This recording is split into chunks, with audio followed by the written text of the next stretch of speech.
See, everyone's shuffling back in. Nothing to see here. Get back to work, everybody.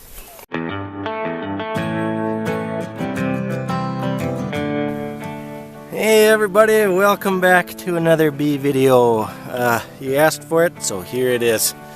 Glad everyone's interested, but I'm going to try to keep this one as short as possible.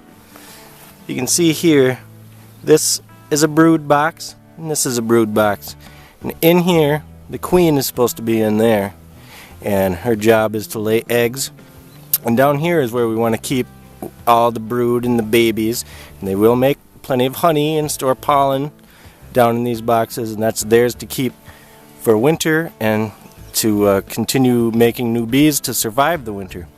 But now I have added up here, it's called a honey super, and anything that goes into that box is considered extra, and that's what the honey that we will keep for ourselves. But right now what I'm doing is I just had placed this on 4 days ago, and I need to add this in there. It's called a queen excluder, and I tried to clean it up of propolis or bee glue as best as I could, but the idea behind this is it goes right here in between where we want the queen to be and where the honey box is on the top. And the idea is these are shaped, or spaced I should say, just right so that regular worker bees can go through this. But the queen is slightly bigger and she cannot fit, because we don't want the queen going up where our honey is supposed to go and laying eggs and making baby bees. That would be bad. I mean, it's not the end of the world, you can fix it and everything, but we got to make sure the queen's not up there before we put that excluder on. Otherwise she'll be trapped up on top, and that would be a problem. So what we have to do is shake all the bees down from that top box, however many there are. I hope there's not too many. Shake them back down and then put that excluder on and make darn sure that the queen isn't on any of the frames when we replace the box. And it's super hot again today, but I opted to wear my suit because I'm going to be doing an activity that might aggravate the bees a little bit more than just going in the frames. And I don't want to get stung in the face or anything like that, so I'm going to opt for safety this time. And I'll see you in there.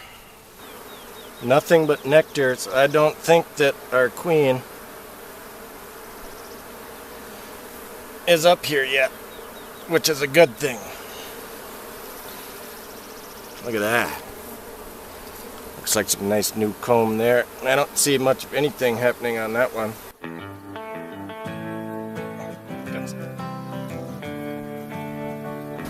I don't know if that's how you're supposed to do it or not, but now we're going to shake them down in there and get that excluder on there.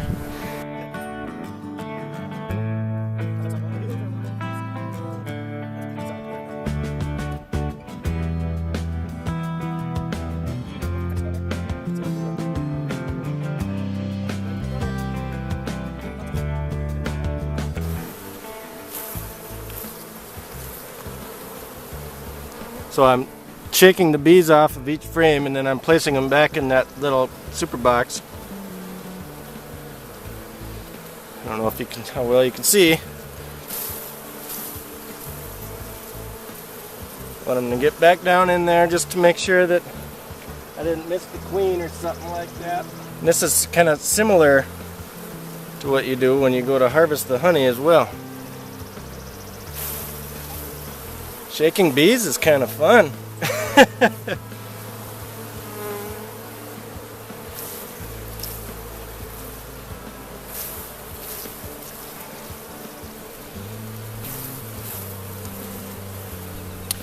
Now you can see why I chose to wear the suit, though, just in case I've never done this before. I don't know if they'd get mad at me or not.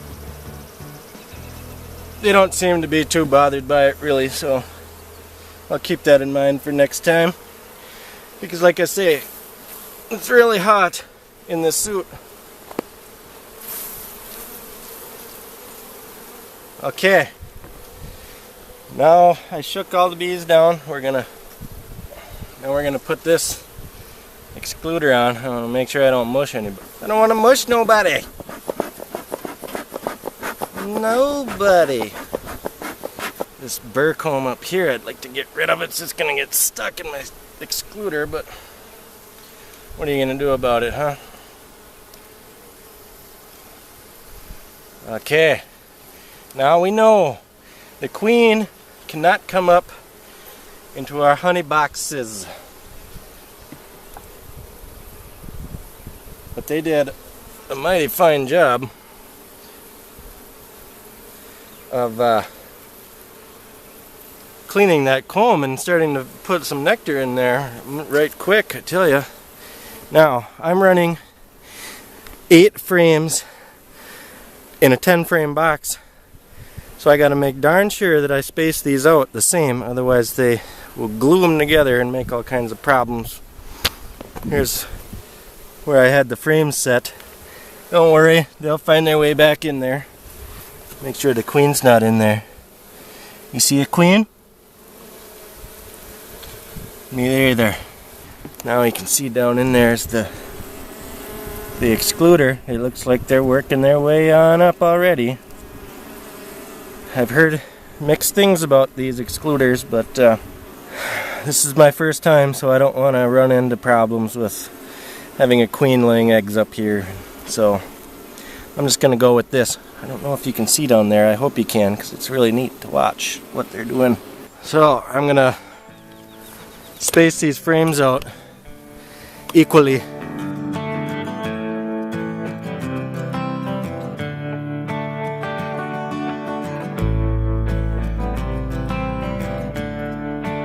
How does that look, guys?